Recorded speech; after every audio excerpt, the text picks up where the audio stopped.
Hello, hello, hello. It's Wednesday, the 27th. So exciting. We are almost done with Halloween. I can't believe there's only 4 more projects left. This one and 3 more. The 28 days one's so quick. I hope you enjoyed yesterday's live.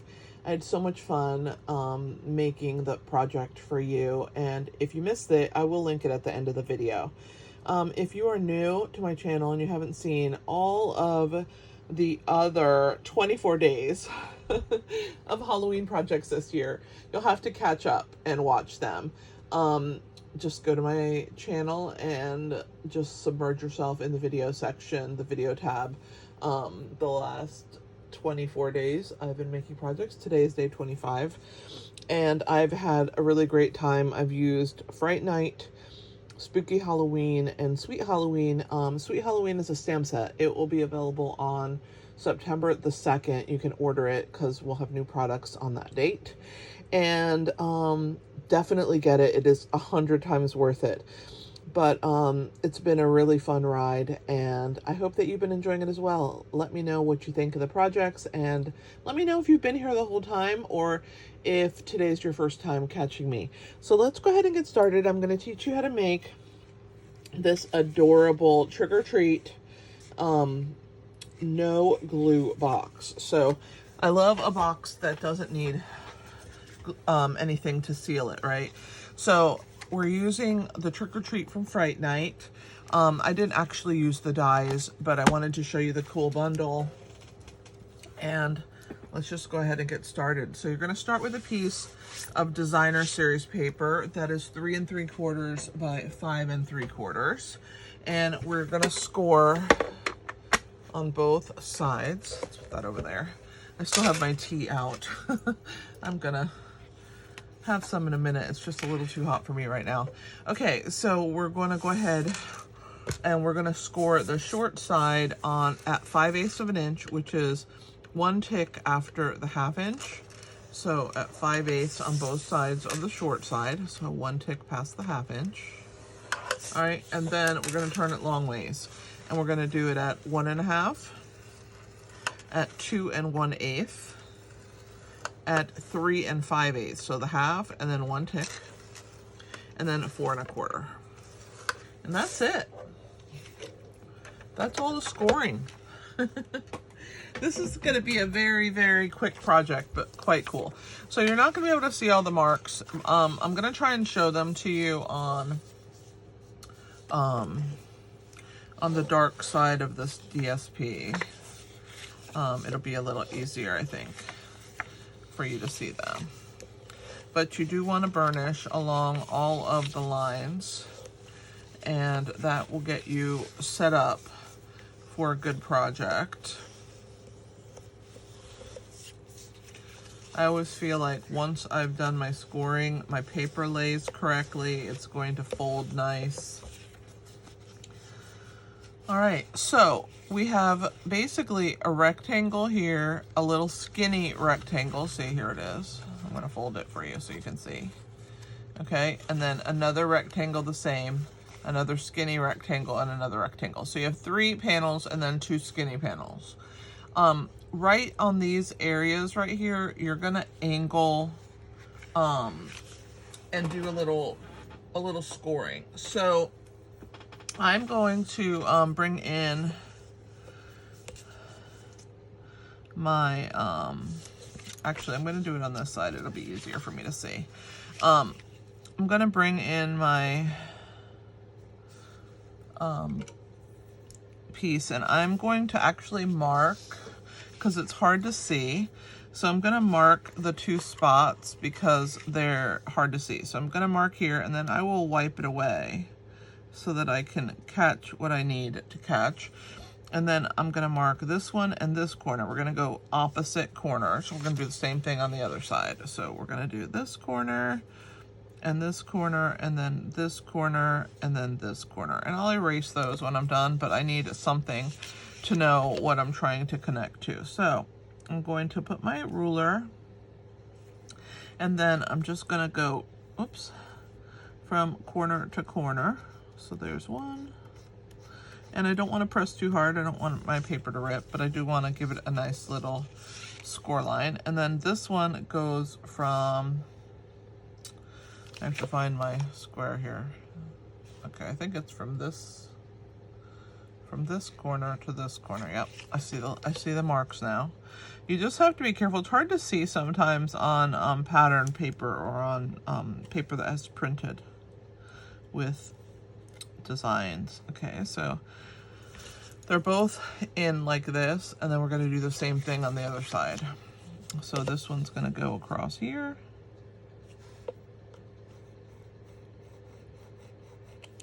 And then this one's going to go across here. And then I'm going to go ahead and erase my pencil marks,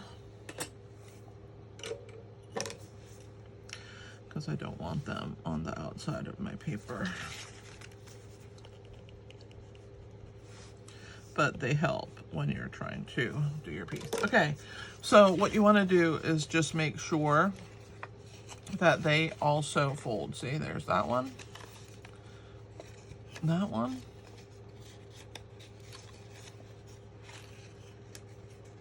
and that one.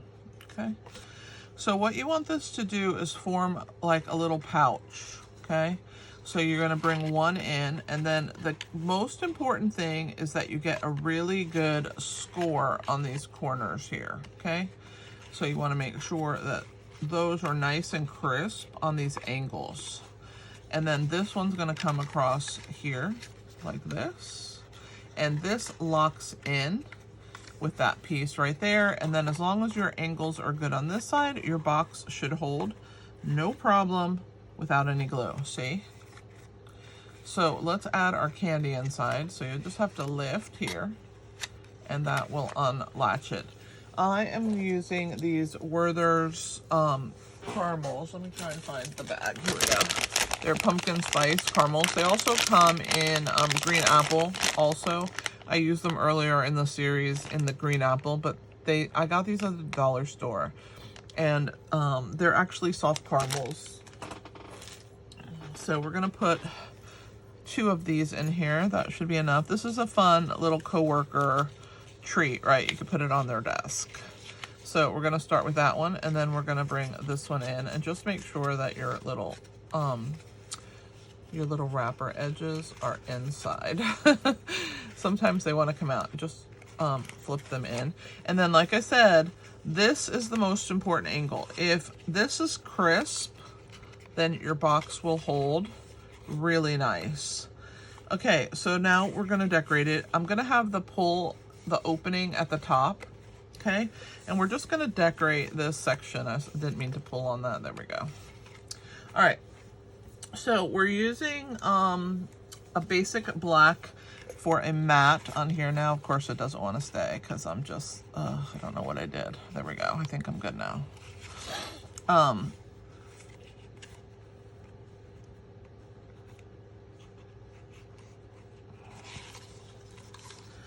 think these are just giving me a hard time. Let's put those up. There we go. I think we should be good now. Yes. All right. So we're going to add a basic black matte. This is 1 3/8 by 2 3/8. And that's going to be glued right on top here. But I'm going to glue the Timid Tiger piece first. And then the Timid Tiger is 1 1/4 by 2 1/4. So you need 2 pieces. They're quite small. I'm going to glue my Timid Tiger to my basic black. Timid Tiger is one of our new in colors from this year, 2025 to 2027. In colors last for 2 years, and they hang around. It's just a way to infuse really popular colors into our line, so every year we get those.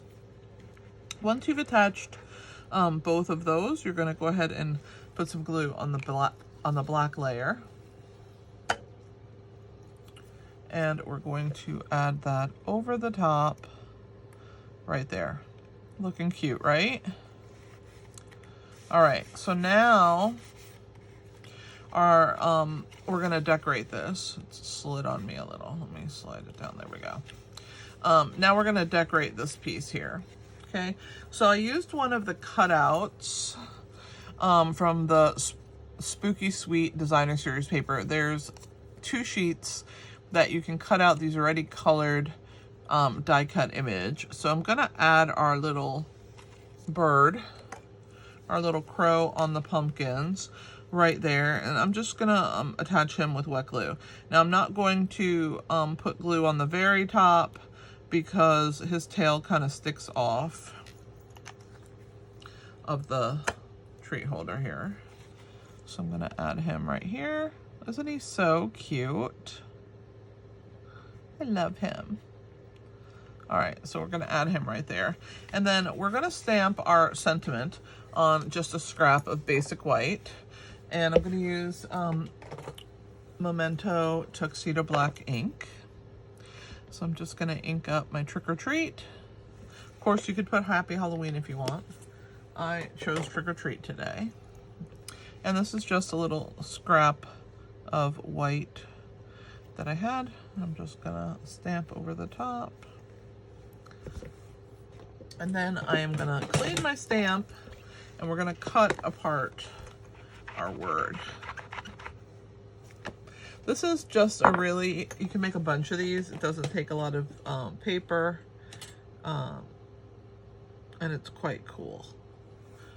You could get 6 of them from one sheet of 12 by 12.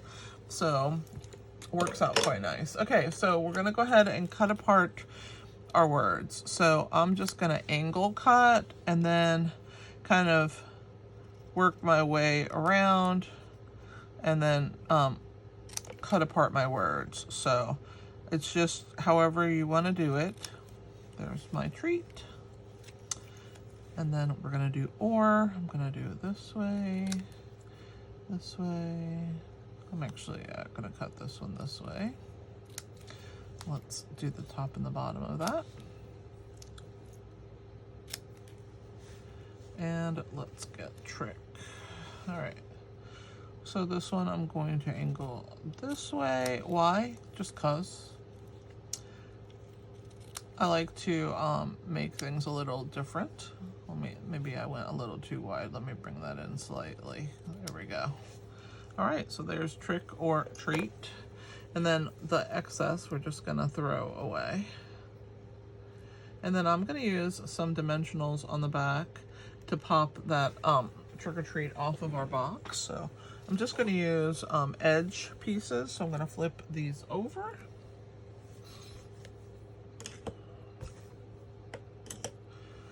I'm gonna grab my edge of my piece. I love to use these edge pieces. And I'm gonna try and pull that off of there. There we go. So this one should fit on the or right there. And then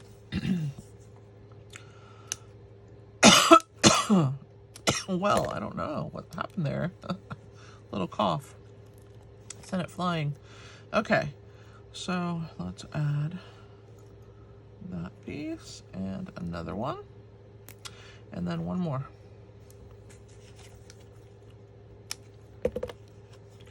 So there are our dimensional pieces. We're gonna pull the backs off of these and then we will add it. The last thing I'm gonna add is a little star from our foam stars. When I first started using them, they were kind of strange, but I got used to them real quick.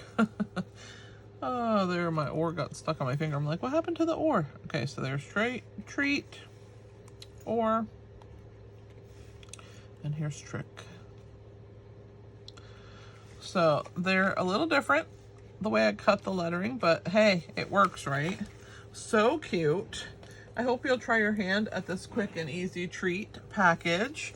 I love that you don't have to put any glue on it and it just kind of holds itself there nicely. Like I said, the most important is that you have these little edges nice and angled.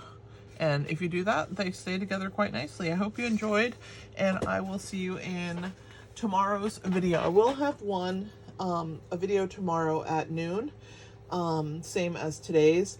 it will be on my channel, available for you to watch at noon. But tomorrow night I do go live. I have a live every last Thursday of the month where we have a game night. So if you're interested in playing game night, you get a 4-card class and you get the chance to win prizes.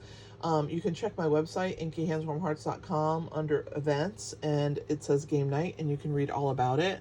I would love to have you join us. It's a really fun way to get some free Stampin' Up! Products and enjoy a class. The class is mailed out after game night is over, and then you use the game night video to make your projects. So I hope that you'll join us. And if nothing else, just come and watch and see what it's all about and decide if maybe you want to try it next time. But I appreciate you guys being here. Thanks for hanging out. So tomorrow you get a double video bonus. You get my card class at night at 8 p.m. Eastern, and at noon you're going to get your day 26 video. So thanks for hanging out with me. This is Kelly with Inky Hands Warm Hearts. Happy stamping.